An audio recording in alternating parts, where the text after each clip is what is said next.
Temple University. I will be, it's starting in 5, 4, 3, 2, 1. Okay, now we're live. Okay. Just to reiterate for those who might be watching the live later, my name is Mykal Gerald. I am a fourth-year medical student at the Lewis Katz School of Medicine at Temple University. Graduating in 2 months to take myself to Ohio State as a plastic surgery resident. So I'm very excited today for a lot of different reasons. Today we have with us some dynamic leaders, and I am honored to host this session for you all today, entitled How We Move from Activist Students to Physicians. And so I will get started quickly by reading some biographies for you all, so that you all can know who our panelists are today. And I'm just a mere moderator. So please, if you have any questions, please throw them in the chat, or feel free to unmic and speak up if you would like your question to be answered. If not, I can ask all the questions in the world. Okay, so I will start with the order in which appeared on my screen. I will start with Dr. Melanie Cosby, who is a personal fan favorite. Dr. Cosby currently serves as the Director of Diversity and Inclusion in the Office of Health Equity, Diversity, and Inclusion, and she's also the Assistant Professor in the Center for Urban Bioethics at the Lewis Katz School of Medicine at Temple University. She is responsible for assisting with the identification and implementation of resources and services intended to support the academic success of students historically underrepresented in medicine. Dr. Cosby is involved with the education and training of students, faculty, and staff geared towards creating a climate of inclusion while also increasing awareness of systemic and structural forces that serve as barriers to culturally responsive medical education and healthcare delivery. Dr. Cosby is an unapologetic, let's put a pin in that, an unapologetic student advocate, mentor, and encourager. She also provides formal and informal pre-med advising to students who often find the climate and corresponding services less than inclusive, equitable, or free from racial bias.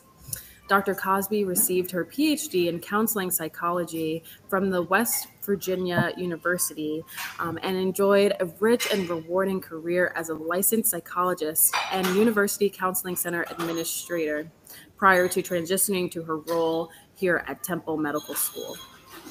Along with this professional experience, her commitment to diversity and inclusion is reflected in over 20 years as an educator, where she worked as an adjunct instructor, helping graduate students acquire the skills needed to provide culturally responsive and clinically competent mental health care.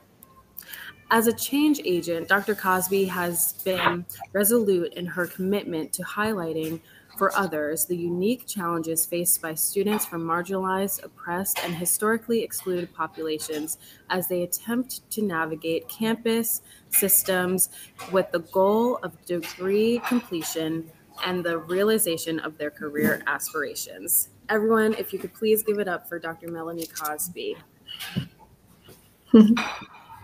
Hi. Next, we have Ashley and Patterson. She is an assistant professor in the College of Education's Department of Curriculum and Instruction at Penn State University, where her instructional focus is on literacy, social justice, and critical approaches to qualitative inquiry.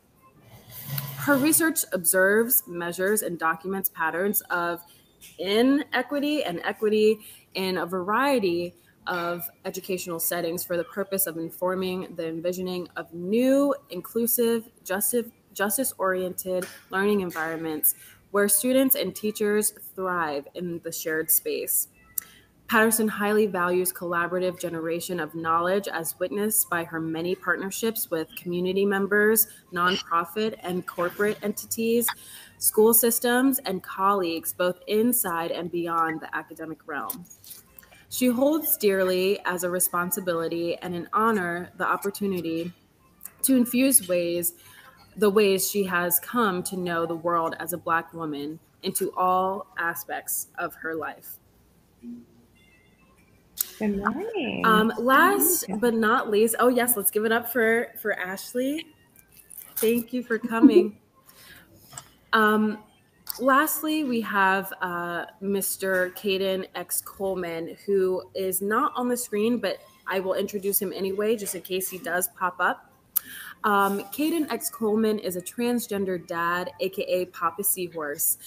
He has 2 daughters, Azalea and Journey.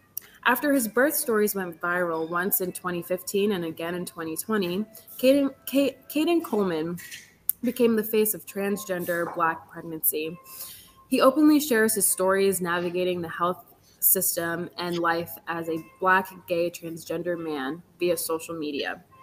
Give it up for Mr. Coleman, as he will be coming on hopefully shortly. So this session is really supposed to be led by the participants. But just to start us off, I would just like to ask both participants or both panelists who are on right now if they can just share an introduction about themselves. What do you do? How activism is a huge part in your role, be it professionally or personally, and then we can have the participants kind of ask questions in the chat. So please write them in the chat or unmic if you have any questions. But we can start with Dr. Cosby.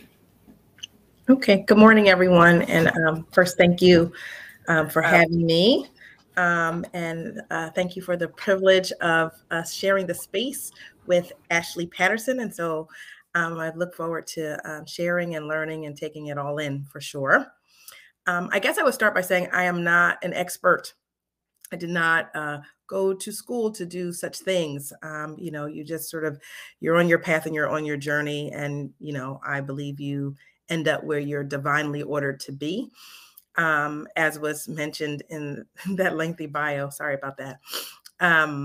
I am trained as a psychologist, and I went to school for psychology really because I wanted to become a professor, and I wanted to have more options. And so that was what I did, and I did that after working for 8 years. And so my undergraduate degree is not in psychology, nor is my master's degree. So it's been a bit of a journey. I went to school for rehabilitation counseling, and I worked with individuals who had disabilities, traumatic head injuries specifically.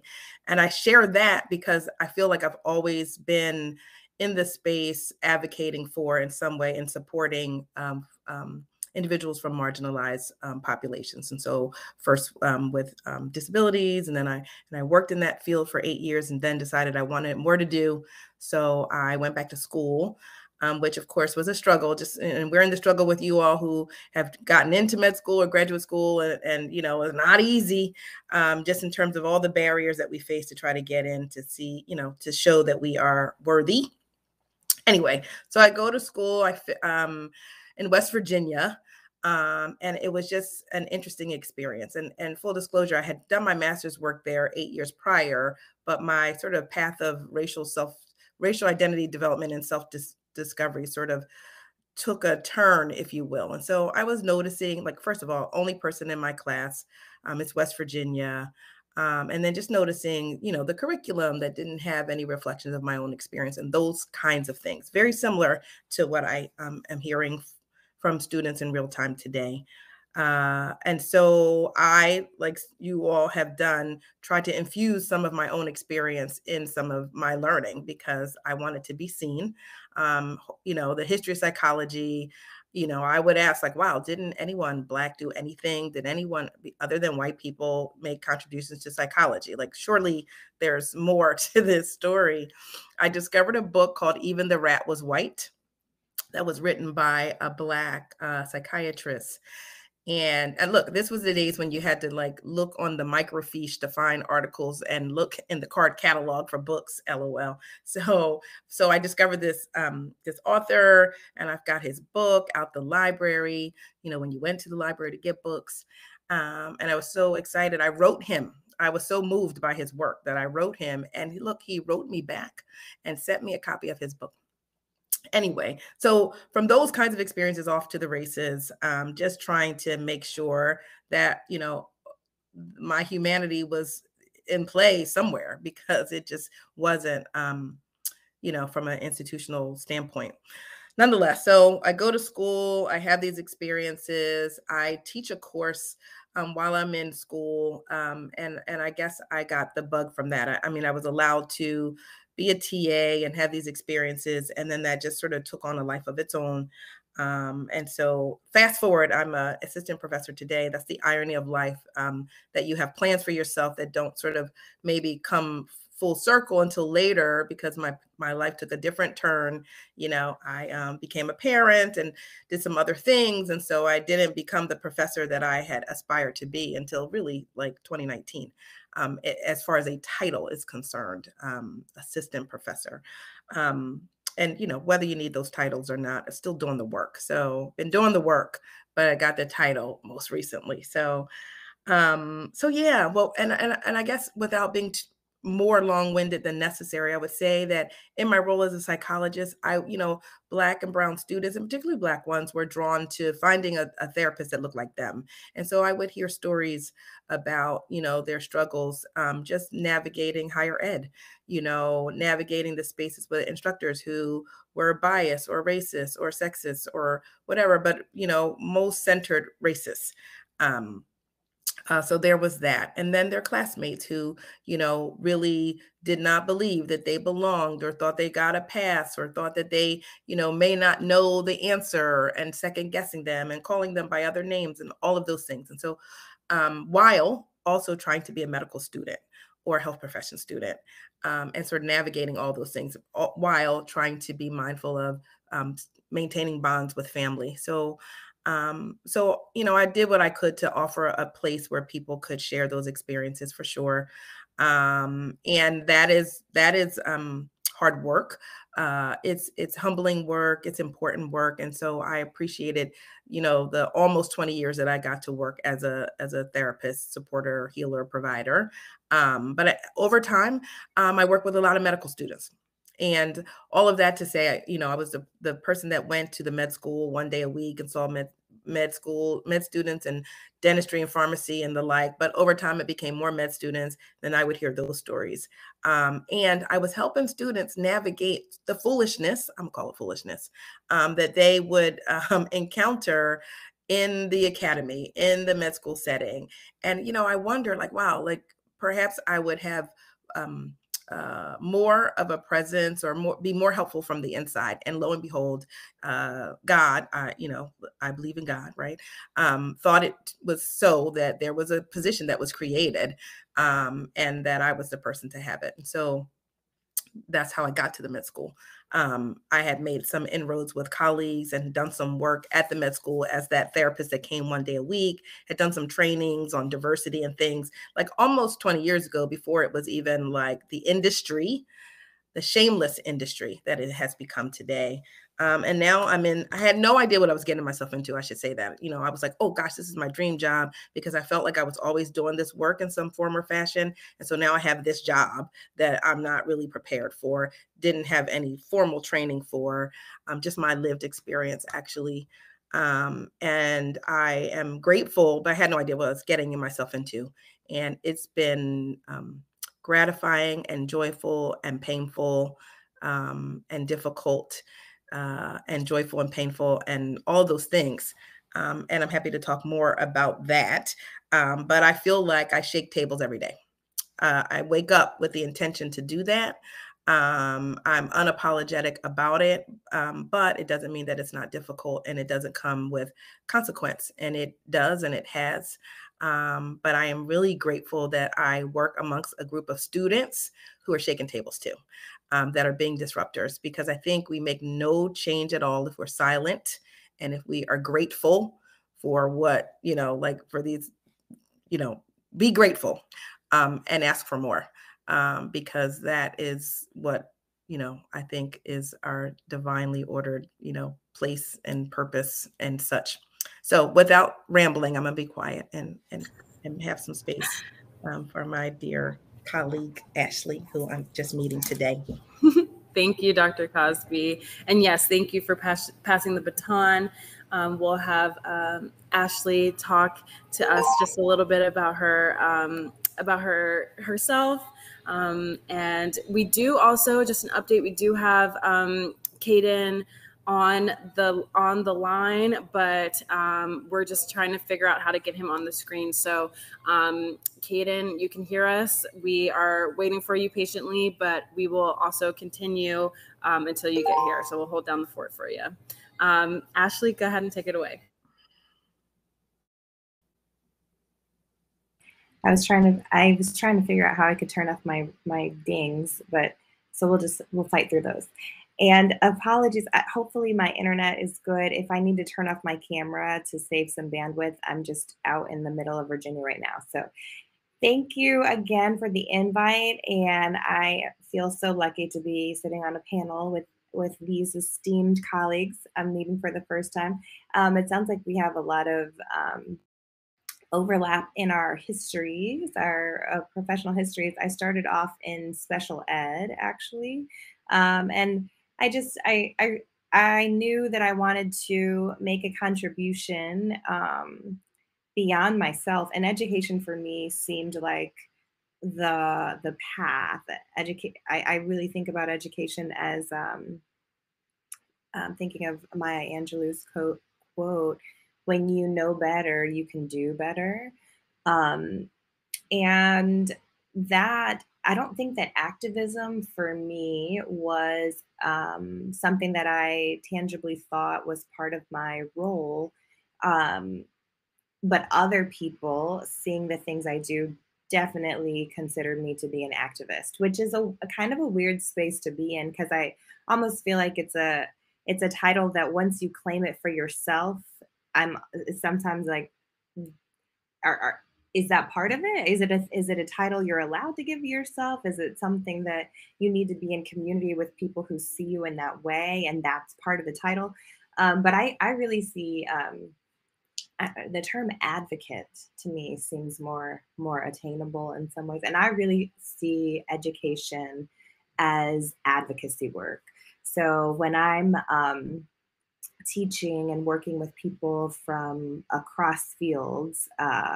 I'm in the College of Education, but I am a co-director of a social justice and education minor. And the way we conceive of education in terms of that coursework structure is we're learning all the time. Any context can be a learning context. So education is everywhere. So I have students who are hoping to go to law school, hoping to go to med school, who are in some of the courses I teach, and we're constantly grappling with and thinking about what does it mean to work with whoever it is you're working with, and be thinking about how you can add volume to their voice.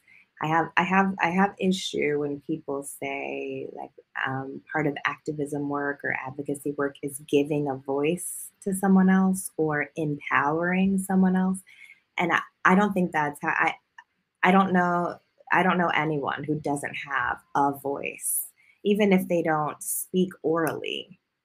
Everyone I know has a voice. There are some people whose voices are more readily heard, and some people who are considered to be more considered to have more to say. But everybody has a voice. So in my role as an advocate of people who want to grow into activism and advocacy, that's constantly what we're thinking about. How can I share the microphone I have with whoever it is I'm working with, so that we are both able to educate and change for the better the vibe of what's going on. So that's a super quick introduction. I don't know what the behind the scenes is looking like. I also don't know what the behind the scenes is looking like. Thank you for introducing yourselves, Dr. Cosby and Ms. Patterson.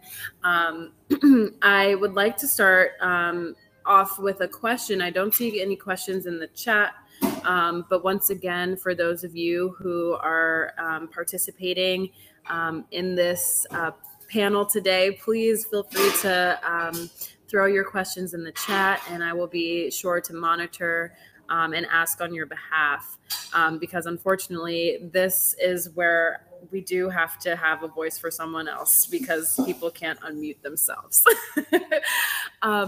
So one of the questions, I think, Ms. Patterson, you kind of touched on this briefly, but I would like to ask, what does activism really mean to you and to Dr. Cosby and to Mr. Coleman, who is out there in Activism's purgatory? What does activism mean to you, and how has this meaning changed over time? Anyone can start off.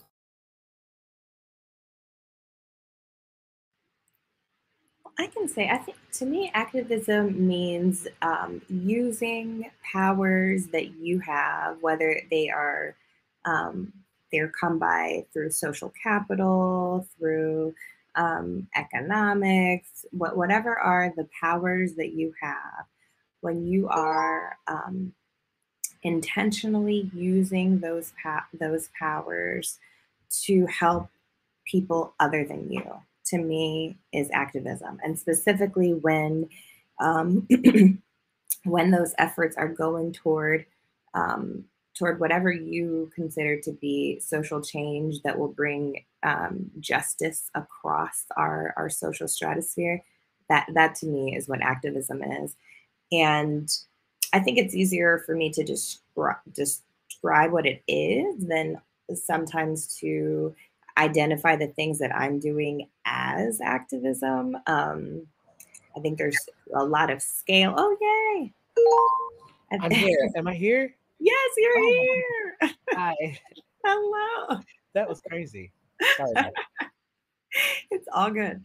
Do you want? Can I pass over to you for an introduction, or do you want me to finish this up and let you catch your breath for a second? Yeah, finish it up. Okay. So I think activism operates on big and small scales.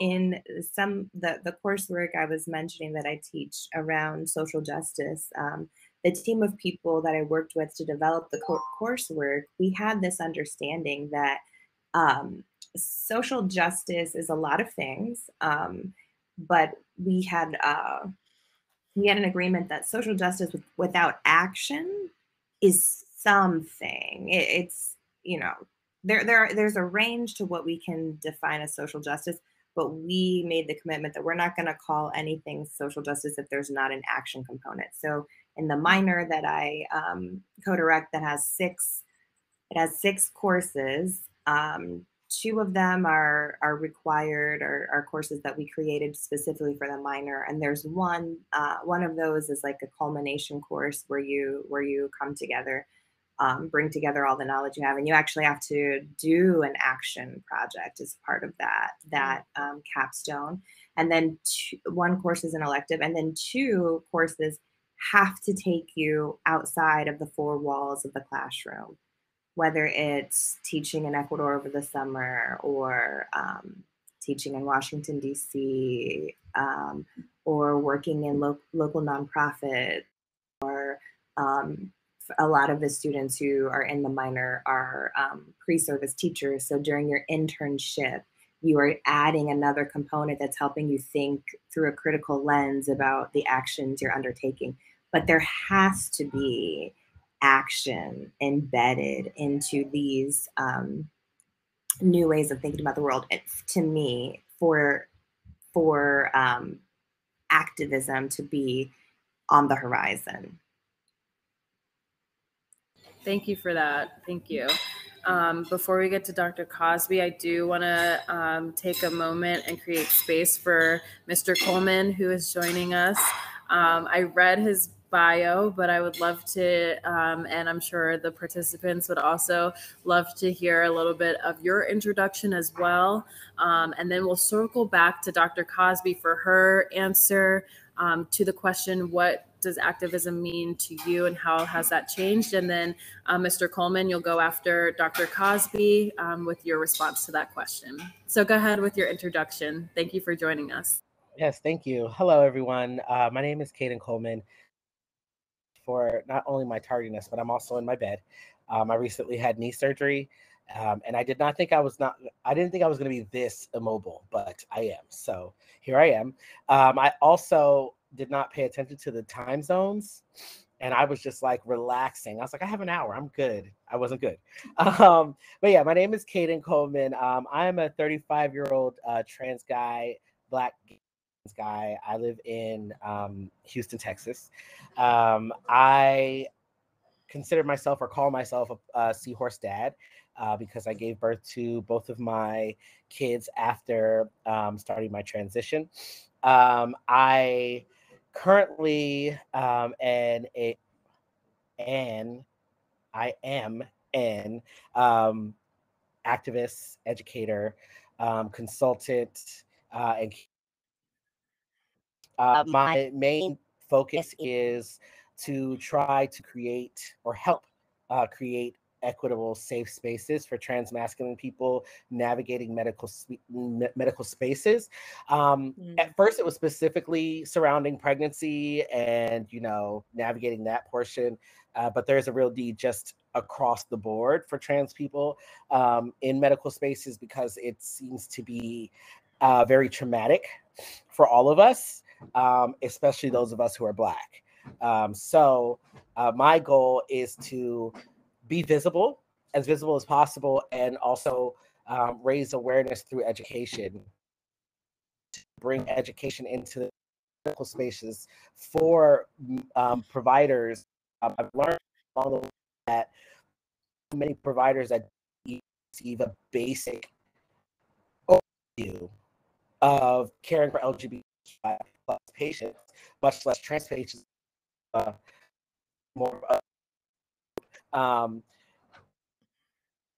there was not a need. They didn't see it as a need. A lot of two groups, male or female, and because of that, they don't consider the fact that people are Black, certain types of needs, and people of color types of needs, and they definitely don't consider people like my friend. They try to deal with women, which is problematic for someone who identifies as male, regardless of that I'm carrying a child or need to GYN or whatever the case may be. So competency, the care might be aligning with that of a cisgender woman, depending on where I'm at. That's type of care. Correct pronouns, maybe, and not making me feel like while I'm in your care that be educated rather than so language is that I try not to speak for trans feminine people, women, but the goal is to that I've kind of behind me. I don't want to say behind me, for generations to come. Thank you so much, Mr. Coleman. All right, Dr. Cosby, you're up for the question. What does activism mean to you, and how has that definition, if it has, changed over time?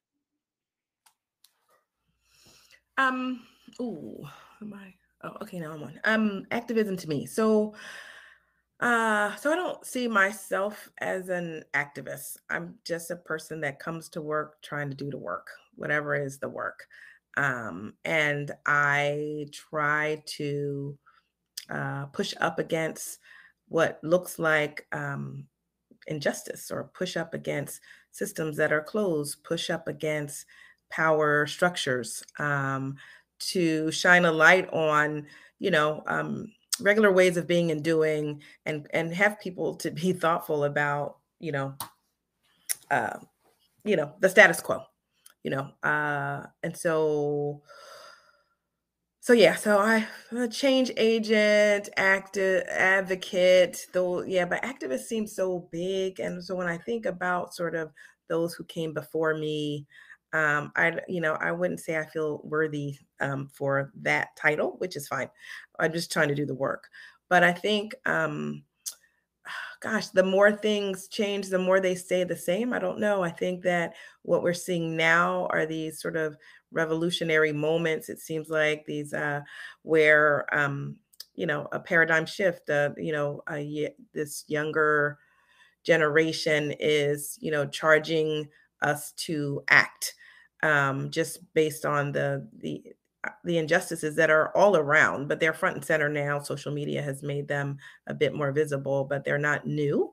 And so I think activism is, for me, it's coming full circle. It is what it was. It feels like, and we have more voices and hopefully more representation at tables and places and spaces, giving voice to their own experience and challenging the power structures to look and see and consider the stronghold that's in play. So yeah, full circle, same as it was, more players, social media sort of helping activism a lot. But yeah, so using my own sort of my experience, my voice, the privilege of spaces that I'm in. So I feel a responsibility to leverage the time that I have at different tables and different places and spaces to be a disruptor. And yeah, so that's how I experience it. And yeah. Thank you, Dr. Cosby. For sure. And I do like this this quote that Ashley put into the chat: interrupt habitual ways of understanding, kind of in line with what you were saying. Shaking the table. That is a way of being an activist and an advocate. So thank you both for that. Mr. Coleman, you're up next. I just want to make sure I have the question correct, because I was troubleshooting while the question was being asked. So I want to make sure I'm answering it correctly. Can you repeat it for me? Yes, absolutely. The question was, what does activism mean to you, and how has that definition, if it has, changed over time? So activism for me means doing the work. A lot of the times it's easy to just say, oh my God, this needs to change. This is horrible. What is going on? Like, somebody needs to do something, but nobody does anything, right? Mm-hmm. So activism for me, in my lane, in my space, is visibility. Because as a Black, gay, transgender person, visibility is dangerous for me.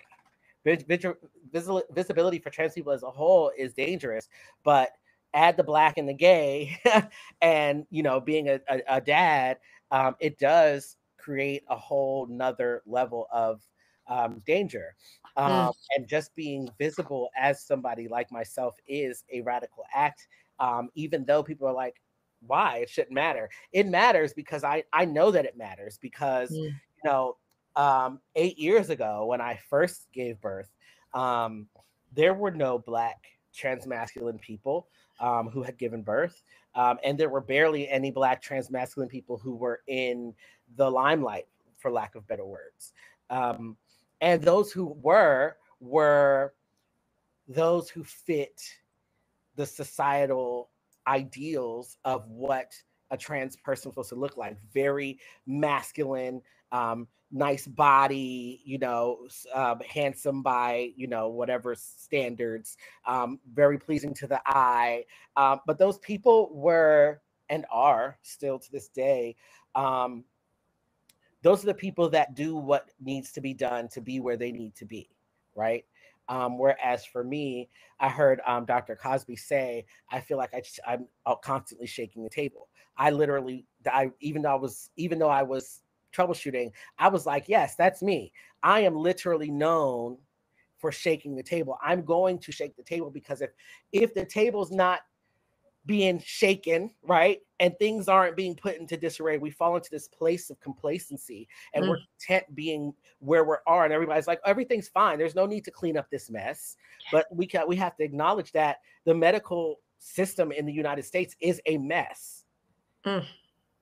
If you're not white and male, it's a mess, right? But add in Black, add in queer, add in trans, imagine what that mess looks like. I've been in a lot of violent situations, and my goal at this point is to call people out. I don't mean necessarily point fingers, but I'm pointing elbows at the very least. Like, I'm letting you know, my goal is to let people know, the providers know, I don't care if you're Black, purple, green, blue, yellow, cis, trans, you need to be doing the work and seeking out the education. Just because it's not falling in your lap does not mean it's not readily available. Just because you feel like you might not ever come across a trans person does not mean that you should never be prepared to come across a trans person. Because I'm sure there's a disease or a condition or a situation that you were not prepared for.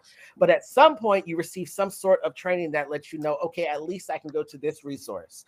I know to do this one thing. Instead of grasping at straws like a lot of providers are doing and just saying like, okay, so this happens in cis women, so it must happen in trans men. This happens in cis women, so trans women who take estrogen must experience this, right? So none of the research that's actually happening is factual. It's all just like, oh, well, this seems like common sense, so I'm going to pass it off as fact. What that's doing is creating this turmoil within the trans community because we don't have anybody else to turn to but y'all, right? You are, as a provider, who we trust. Because this is a lot of us are medically transitioning, literally why it's called medical transition. And you're out there, people out here telling us that, you know, testosterone will make you infertile. Hence why I didn't think I could get pregnant. Hence why I have, you know, my oldest child and my second child, because I thought, hey, you know, it's been 8 years. No way. It happened. It's a thing. You know, telling people, forcing trans people to hold off on their medical transition and freeze their eggs because they're telling them that at some point they'll become unfertile. I'm 13 years in. Hold on, sorry. I'm 13 years in and I'm still not unfertile. So that's false. Jesus Christ. 1 second. I'm sorry. My partner is calling me. Event. I'm 13 years old. I'm still not infertile. They're saying that because, and this is what I mean about the opposites thing, right? A lot of trans women, they start estrogen, they become sterile, right? So they're thinking, well, if that happens to trans women, must happen to trans men. False, right? So finding that education, but also without taking away the actual medical aspect of things, learning how to address and speak to trans people is important.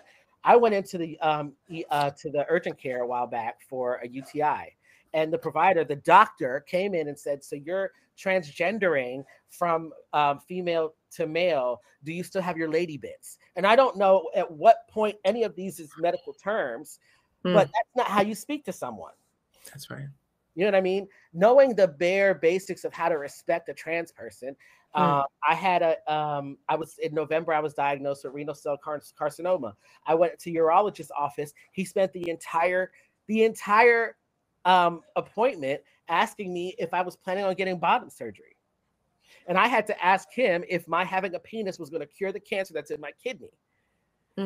This is the things that my stories, it makes you be like, what? But this is not uncommon for trans people.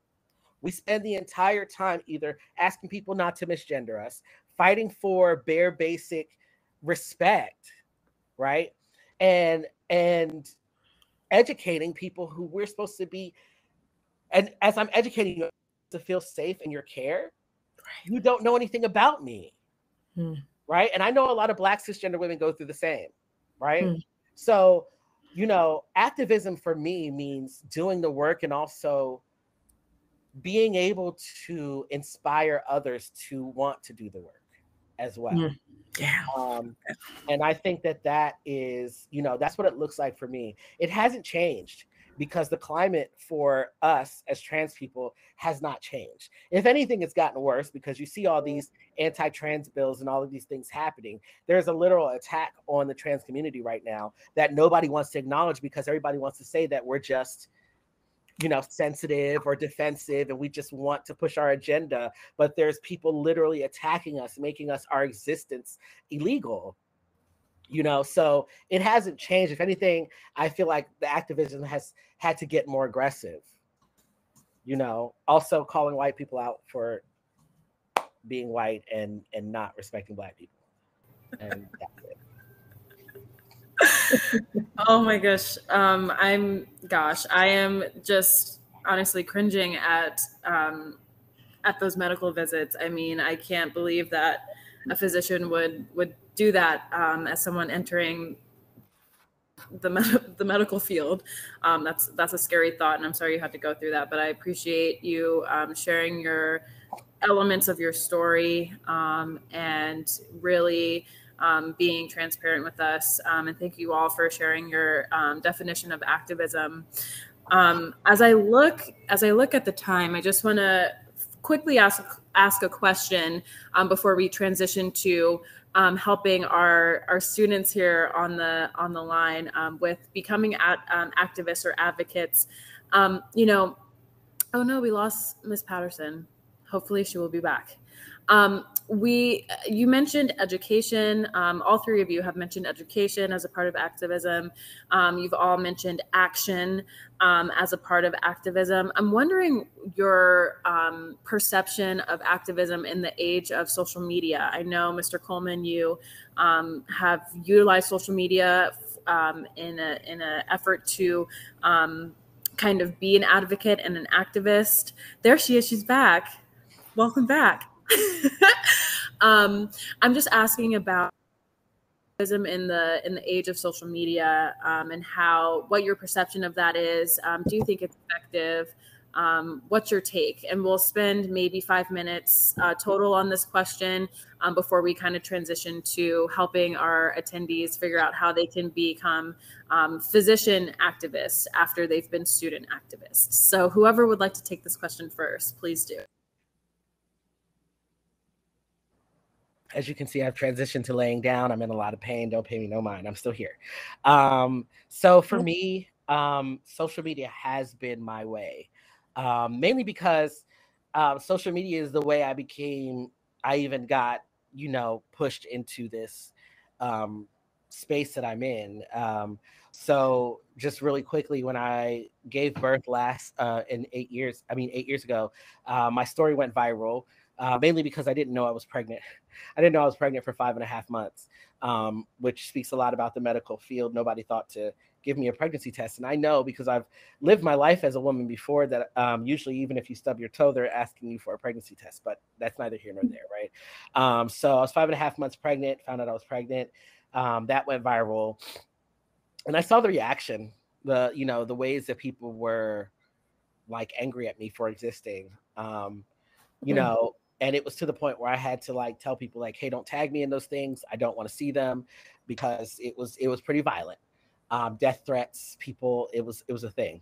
And then in 2020, when I gave birth to my youngest daughter, Angela Stanton decided to, I don't know how she came across my page, but she decided to take my pictures and videos off of my page and put them on hers, and use me as the face of anti-trans rhetoric, basically calling us all pedophiles and sexual deviants and saying how men can't give birth and, you know, how we're pushing our agenda and the whole thing. And I literally was 2 days out of having a C-section for my daughter, who was a preemie, who was 4 pounds.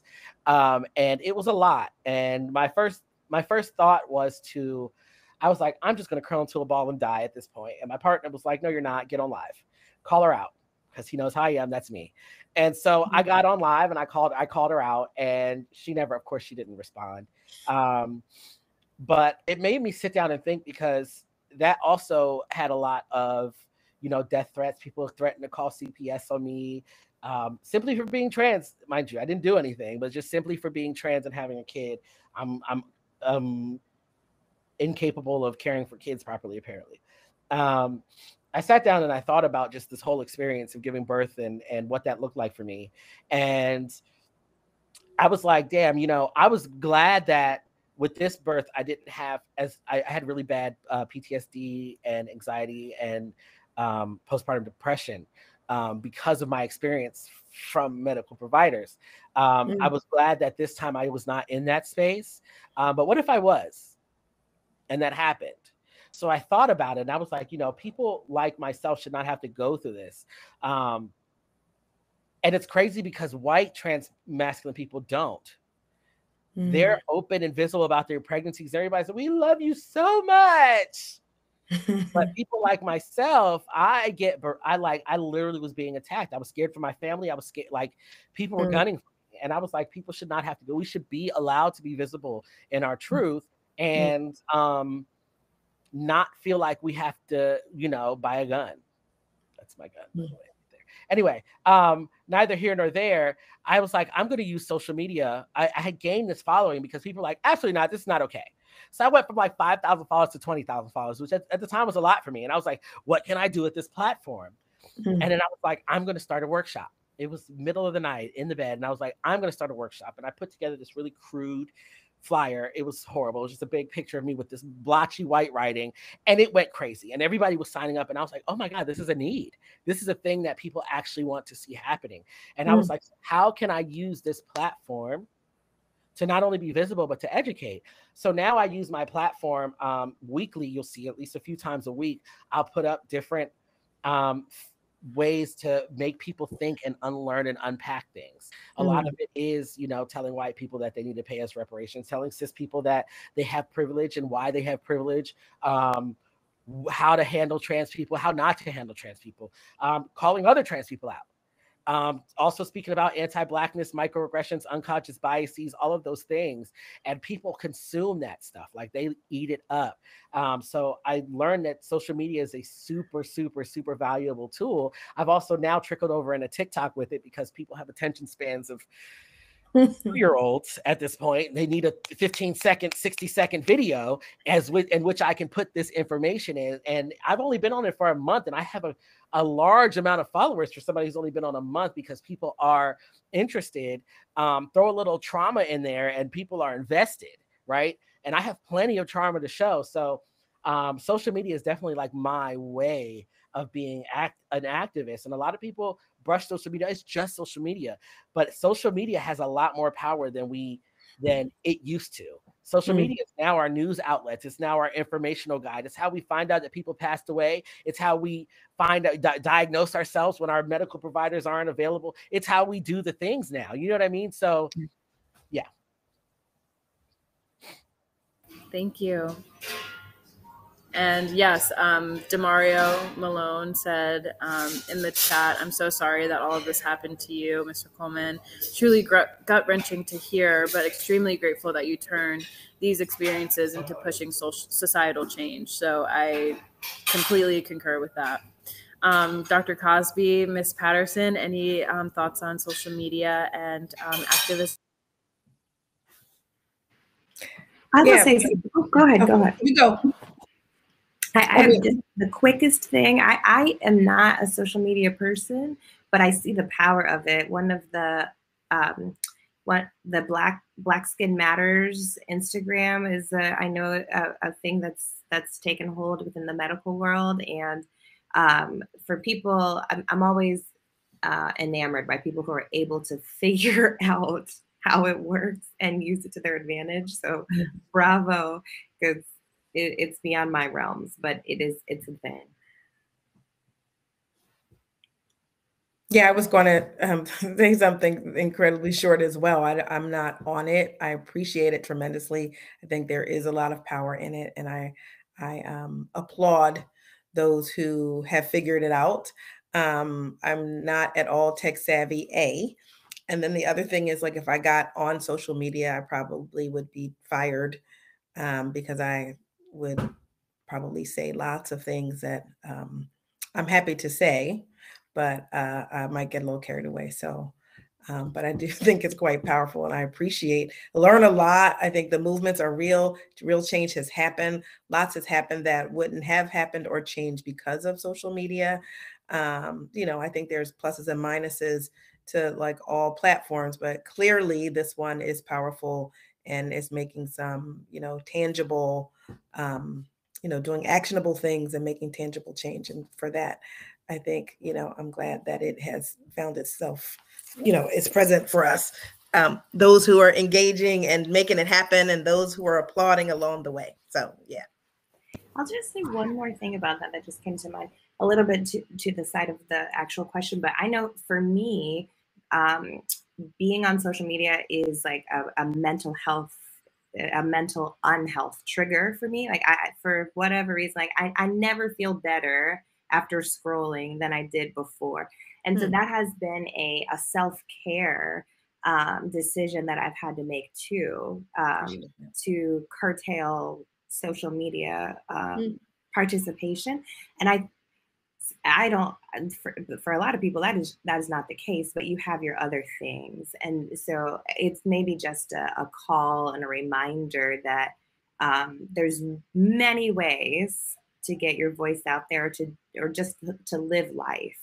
And by being able to be in tune with the things that work for you versus what doesn't work for you, I think that there's sacrifice that is embedded in the active activism. But I think that sometimes we think that if I'm not hurting, like if my sacrifices are not palpable, then I'm not an activist. Like I'm not doing activism. And there's a book called Pleasure Activism that I take from, but you can marry the two. It can be a matter of doing things that make you feel good or that are just your life and are also activism. So a roundabout way to get there, but just wanted to share that. That is very important, I think, an important point. And, honestly, a great transition to my next question as we kind of phase into, helping students actualize their wish to be advocates and activists. You mentioned that there is an element of sacrifice that comes with being an activist. I'm wondering if you all could speak on, and then Mr. Coleman, I'm sorry, just to kind of provide more context, Mr. Coleman said that, he has spent so much time educating the people who are supposed to be caring for him. And so, in that realm, I believe that this kind of speaks to minority tax and just a grave burden on those who are being advocates and activists for a certain cause. So I'm wondering if you could speak to the added responsibility that activism requires and how you have navigated this responsibility and what advice you would give to attendees and students on this platform. I think sometimes I was mentioning before, there's many layers to activism. There's micro, interpersonal opportunities for activism. There's structural level, and sometimes those things clash. And so I think that leaning into what are the most immediate ways that you can do good in the world. Hearing some of your stories, Kaden. My cousin is a gynecologist in Central Ohio, and she had a client who, a trans man who had moved from the West Coast where he had full support and blah, blah, blah, and then came to Central Ohio, couldn't find anyone to write prescriptions for the continuation of his hormonal treatment, and he started bleeding again. And so my cousin was going through all of these, like, okay, how do I make this is a traumatic experience that's going on in the first place. How can I set up just the office space to make sure it's not more traumatic? So they kind of had a plan. If you, he had a a partner who was a woman and woman identified, and was read as woman by the general public. So my cousin was like, well, maybe if y'all come in together, that might just kind of ease things over. And she's going through all this work trying to figure this stuff out. And then when you log into the system, if someone is their identification has been listed as male, then certain procedures and things are just grayed out in the system. You can't even order the proper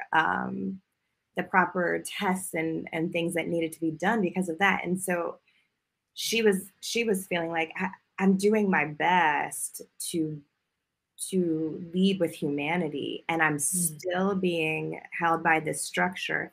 And I just can imagine at the end of the day, for all the frustrations, just having someone who made it their effort to ensure that you were as included and served as possible. Like, you can't change everything. You can't solve all the problems, but those micro instances, I think, are worth it. Mm. So for me, I'm going to respectfully disagree with the last thing you said about you can't solve all the problems. You can. I think collectively those problems can be solved, but there has to be a need and a push for it, right? So yes, that is what happens. That's why when I go in for any kind of care, I have myself listed as female, even though my legal gender is male. I have myself listed as female because it just helps alleviate any uncomfortable situations or them having to try to figure out how to navigate, how to let insurance know that this male needs a pap smear, right? But it is although it seems impossible, it's not. It would be difficult because it would mean having to have all these different entities now shifting themselves and actually including a marginalized and oppressed group that they don't want to include in the first place, right?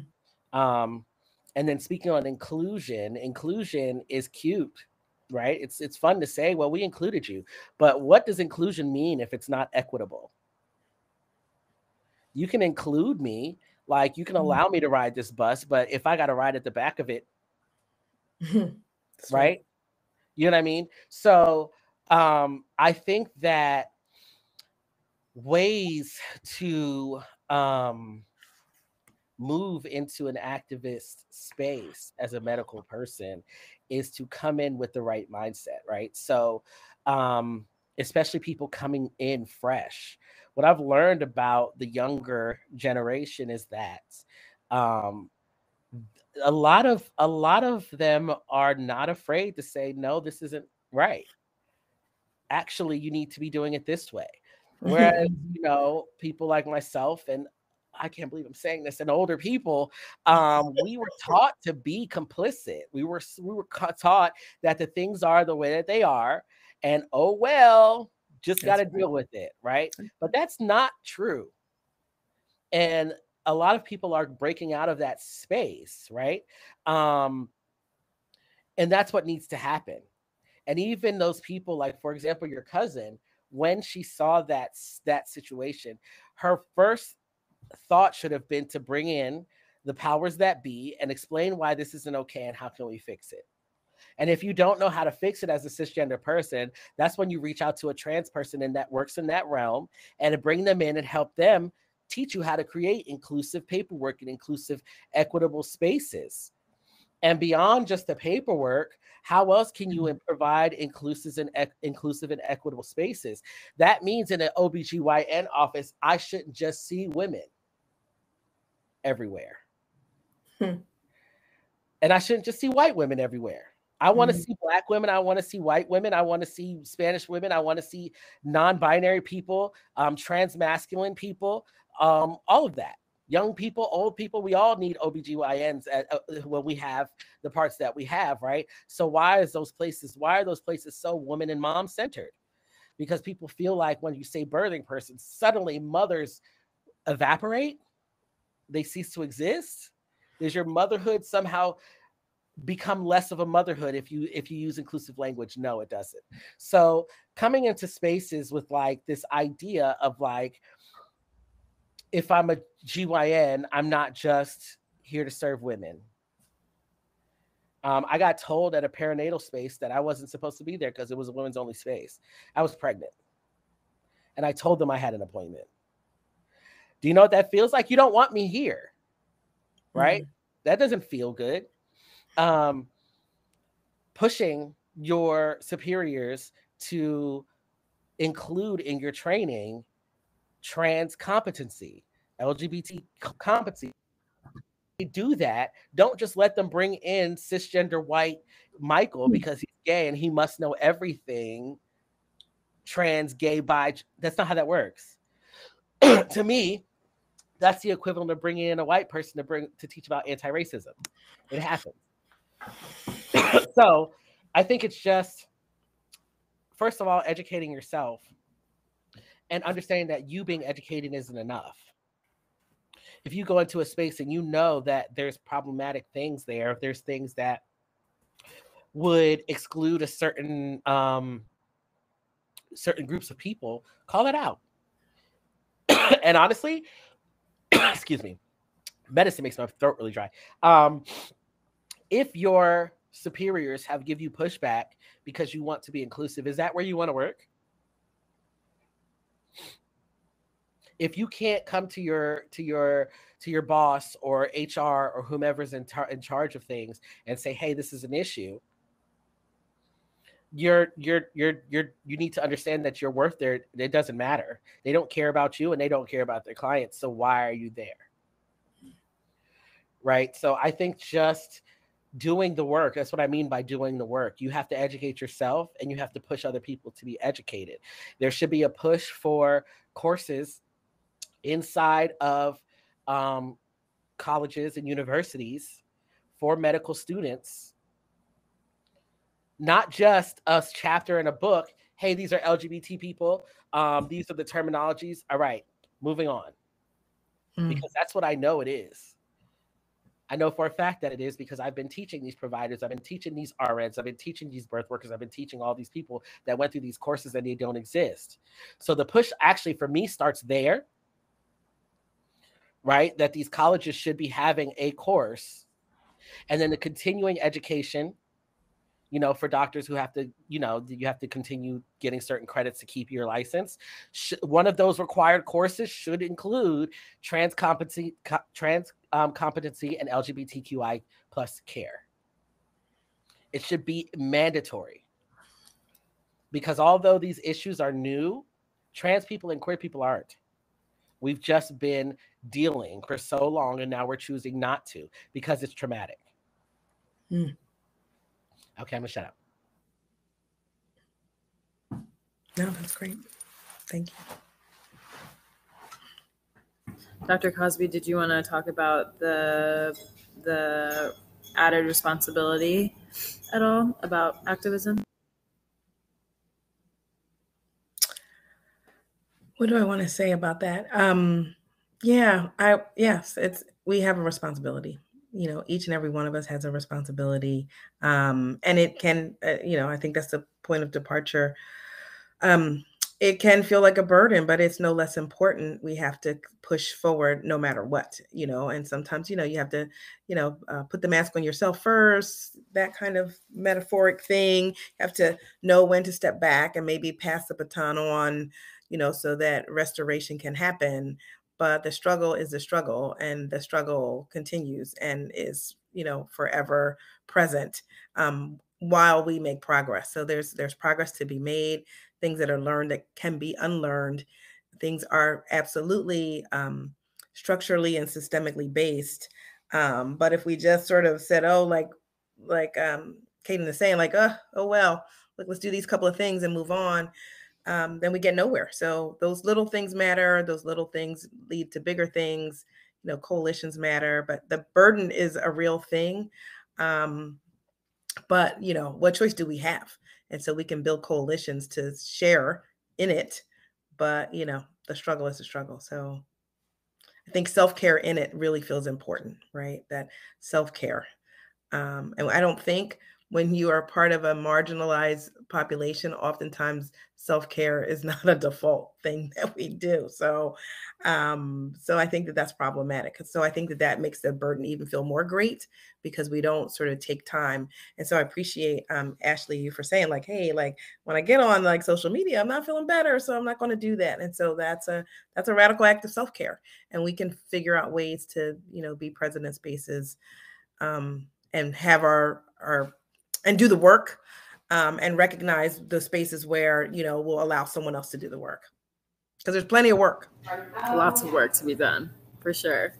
So we have 2 questions from attendees. One is from Ayanwara Oleraju. Did I say that right? Oleraju? I'm sorry if I didn't. But she is asking, this is for everyone on the panel, how have you learned to protect yourselves or those around you while being an activist or an advocate?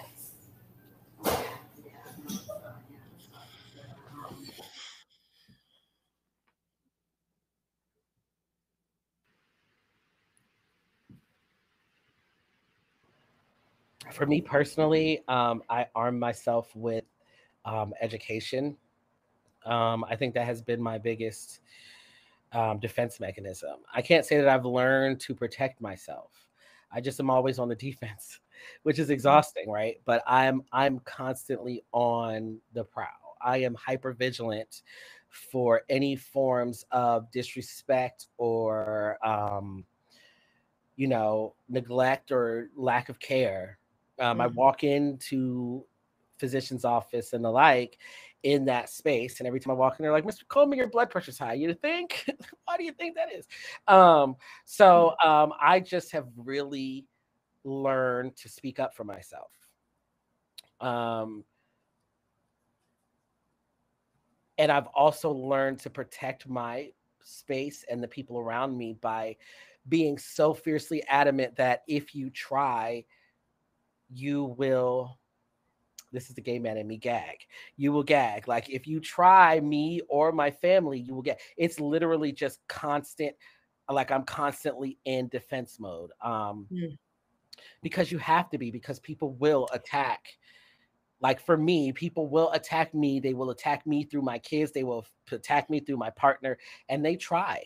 Trust me, they try. I deal with it every day where people take my kids' pictures and my pictures, and they try to make fake pages and try to make us all seem like we're making our kids transition and performing all these non-consensual surgeries on them, and we're putting them into sex work, and we're doing all these things. And there's people that are dedicated to that. So I'm just in constant defense mode. So I don't know that I've learned to protect myself, but I am protecting myself, if that makes sense.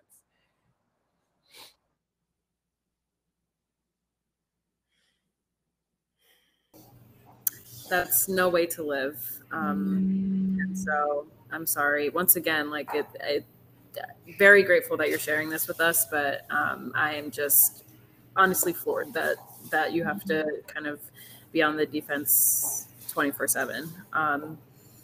Miss Patterson, I know you were going to. Yeah, I'm not living my life on the in such a public way at all. Lucky for me, there's not things that people think are very interesting about me, I don't think.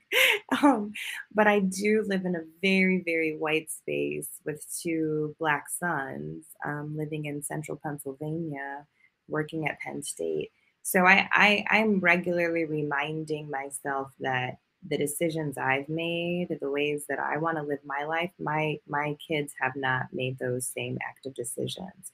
So my one of the ways that I think I actively am protecting them is exposing them to as much as possible and being as honest with them as possible, given their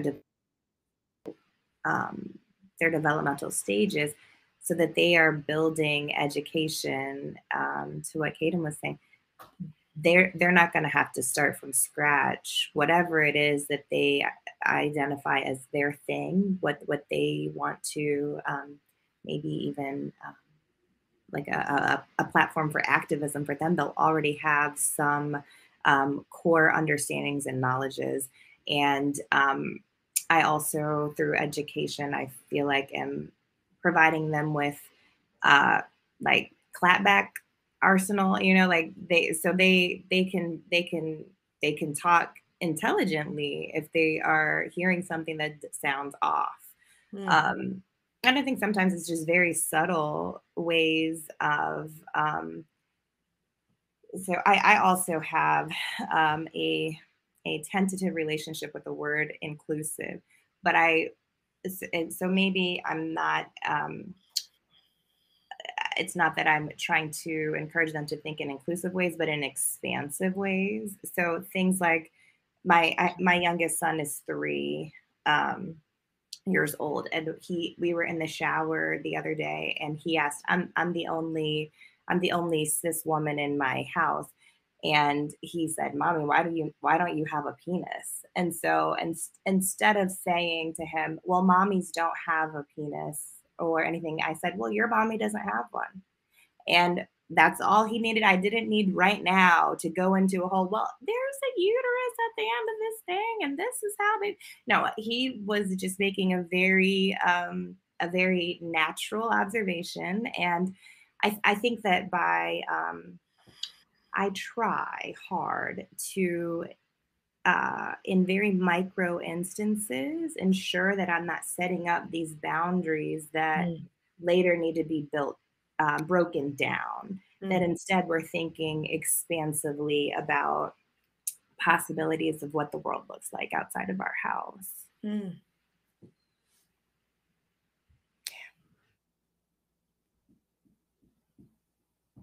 Thank you. That's so funny when children start to realize those differences. But I love how you're already kind of doing the work so that, like you said, they don't have to do that later. That's amazing. And hopefully it'll make people like Mr. Coleman, we're talking about the generations after him, make them feel just by your action with your son and then his actions with others, make them feel like they belong, like they're worth life. So I love that. That's great. Dr. Cosby. Yeah, I don't actually know that I have I don't know that I have a response for protection. It's not I guess I don't think about it for myself, just doing the work. I do think about retrospectively, we can really mess our kids up if we're not careful and create the very things that we work in real time to try to not have happen. And so I appreciate, the power of trying to do right by, younger generations, our babies and children and med students who are the future. But I when I think about protection, I probably could spend more time being thoughtful about that. I think I just do and go hard and burn out, and it's not a good thing to model. So certainly have to pay attention to that. I think that's all I want to say. Thank you, Dr. Cosby, for your honesty and your transparency. I appreciate it. Norman Harris asked, could each of you tell us how the role of minority medical professionals specifically can leverage advancing the narratives each of you have spoken on?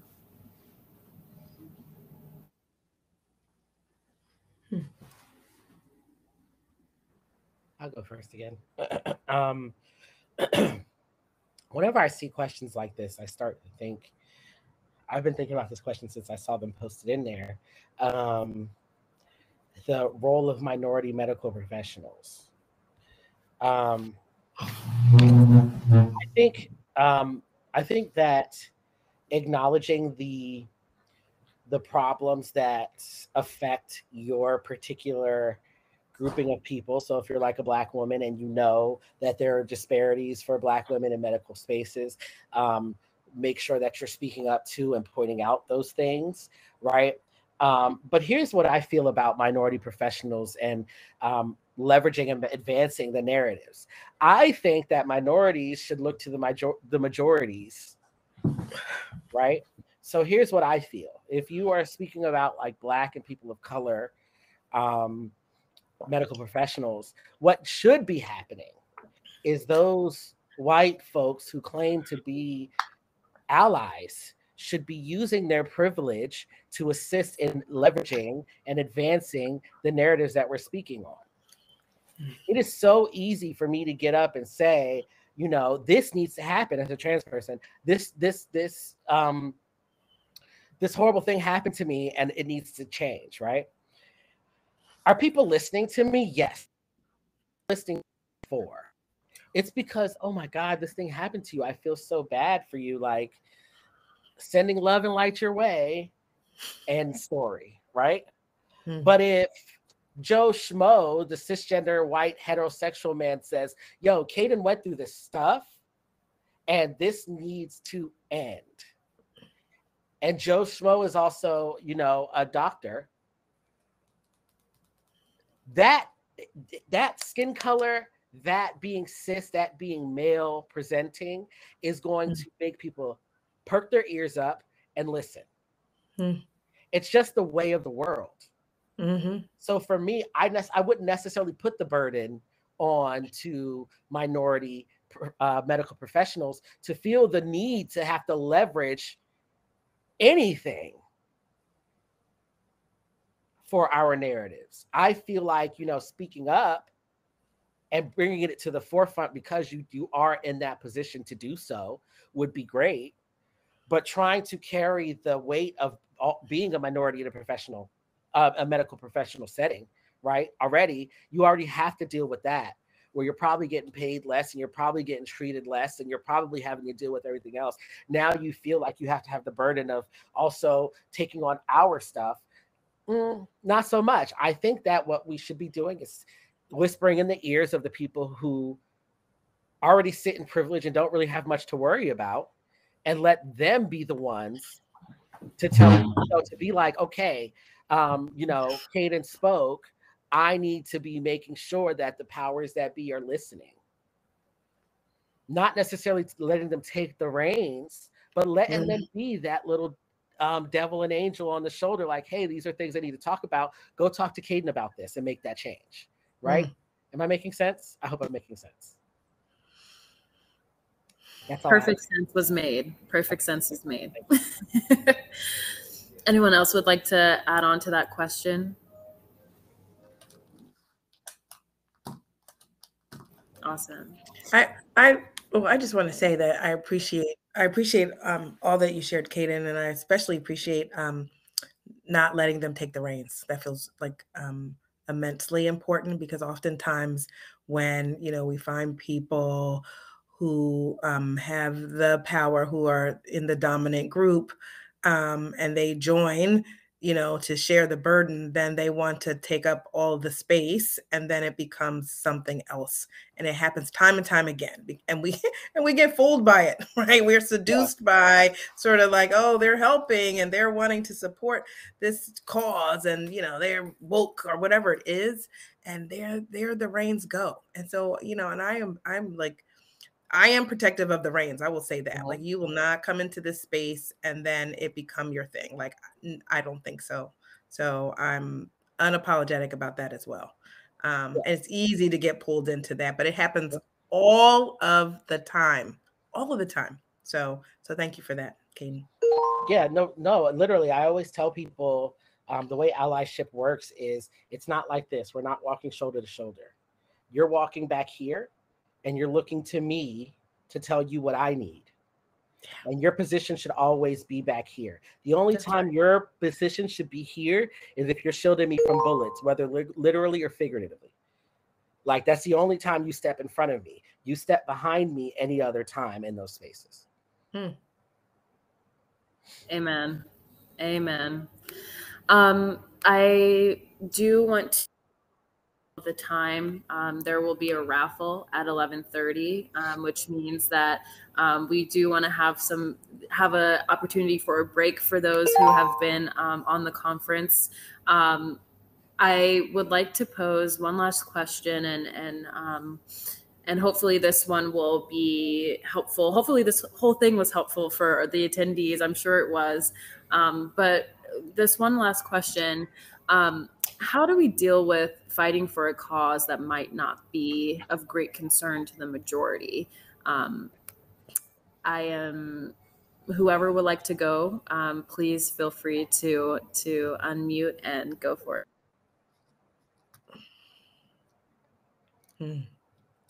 I can speak again. I can talk, okay? Because my cause is not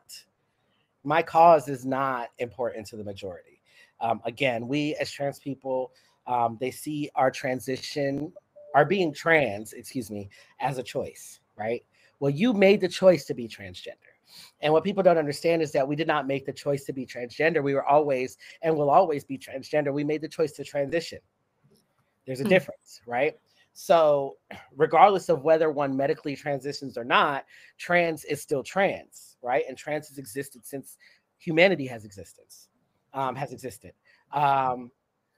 Because people don't see our issues as real issues, the truth is you just have to work harder. You have to show them, as much as it sucks, you have to show them why the issue is an issue. For me, it's about my storytelling. I feel like lived experience is the best teacher. And I think if I come to you and I'm telling you about Joe Schmo and what he went through, you're gonna be like, oh, poor Joe Schmo, but you don't know Joe, you don't care, for real. Like your heartstrings might be tugged a smidge, but if I'm looking at you and you're looking at me and I'm telling you what happened to me and you can see the pain and the things that I went through, you're going to feel more compelled to be like, okay, Or if something similar happens like that in front of your face, I remember that moment when Kaden said, and I felt that thing, because even though when we log off of this, it might not be something that's running through your head, it was enough to spark that fuel in you to where it's like planted somewhere in your subconscious, right? So I think bringing a level of humanity into whatever it is that we're fighting for matters.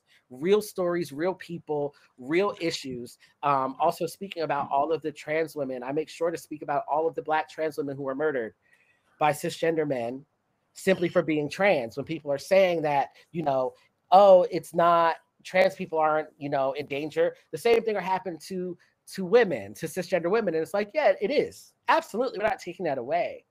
But this stuff has happened to trans people because they're trans, not because they're trans women, but because they are trans. Right? And kind of taking those hot topics, it's all about figuring out like what will catch somebody's eye. Unfortunately, activism is the same as like entertainment. You have to catch somebody's eye. You have to pique somebody's interest, or they are not going to be invested.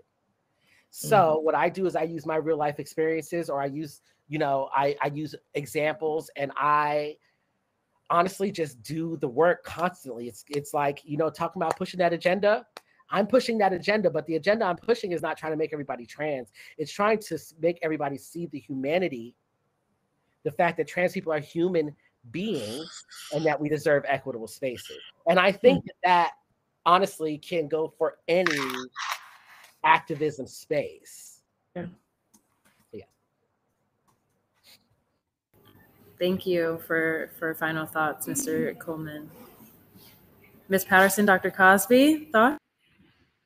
I'm just echoing the humanity at the core of the work, human to human connection to me, vibrant and so powerful, and so harnessing some of that power. I also think that one of the ways I often describe it is thinking of myself as a tree. So on the bottom you have the roots. And those roots need to be strong and firm in whatever are your core values, because the tree that's above ground, it has to be able like strong winds will blow and storms will come, and those roots need to be strong enough to keep the tree alive. But you also need to be flexible enough that you're not gonna just break off at the first strong wind, and your roots need to be malleable enough that you're barely ever changing maybe the core, but if the quality of the soil around you shifts, you got to be willing to make adjustments that accommodate new understandings and new knowledges that have been come by through those human to human interactions, so that you're not stifling your potential growth. So that's what I think is this balance between what's at the core and underlying and maybe not readily visible, and then what is the version of yourself that's on display when you're going through the world and doing the work and the things. A constant attempt, at least, to find balance and harmony between those two, I think is for me at the core of that. Thank you. Loving the analogy of the tree. That's awesome. Doc? Gosh, I just got so caught up in like my colleagues' responses and then your takeaways that I'm now disconnected. What was the question? The question was, let me just pull it up again, because Lord knows I probably forgot the question as well. How do we deal with fighting for a cause that might not be of great concern for the majority? Mm-hmm.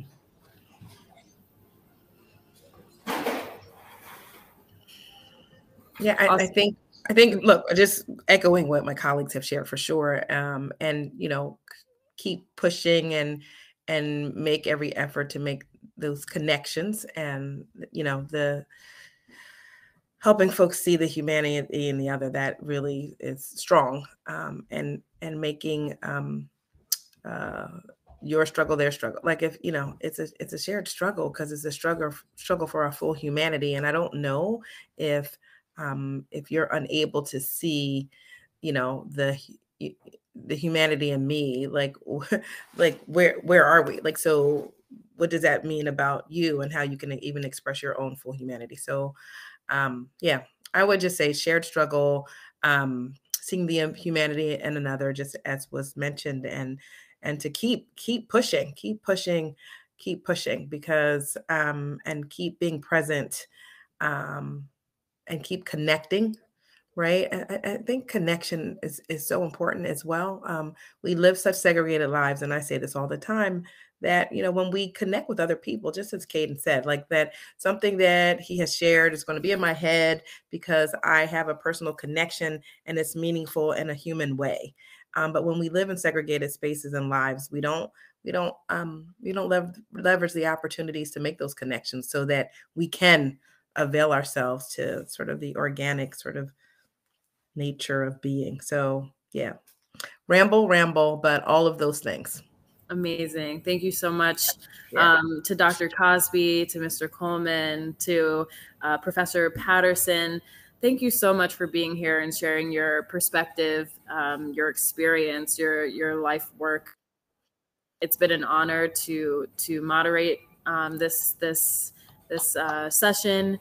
And it's been an honor to get to know you all. And Mr. Coleman, I will be following you on social media, so you'll have an extra follower in me. And hopefully we can maintain connection. For all the attendees, thank you for being here. We thank you for the questions that have been asked, and we hope that you had some sort of takeaway from the session today. You have a minute left before the raffle, so I hope that you all take that minute to get some water, maybe go to the restroom, and come back on for the raffle. With that, I'll end the session. Thank you all. Have a good one, everyone. You as well. Thank you. Thanks so much. So great to meet you all. Bye. Likewise. Bye. Take care. Bye.